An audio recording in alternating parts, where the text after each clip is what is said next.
I used to work at Princeton University. It's one of the best universities in the world.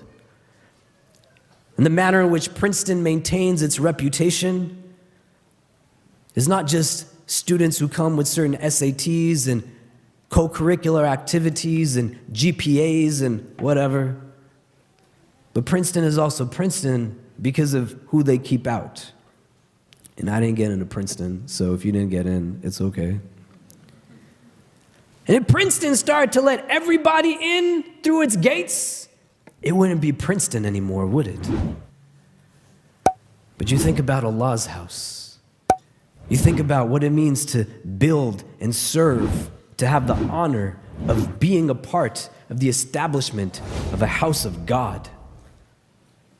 And you can have the best of creation enter into that house. You can have the most horrendous of creation enter into that house. It doesn't take away from Allah's majesty. Everybody is entitled to have access to Allah. Our gatherings have to be similar. How often do you worry about what people will say based off of who you let in? How often are you concerned at what would happen if you invited that person from a different race, a different class, a different ethnicity into your home for a meal, your iftar dinner, your Eid gatherings and celebrations?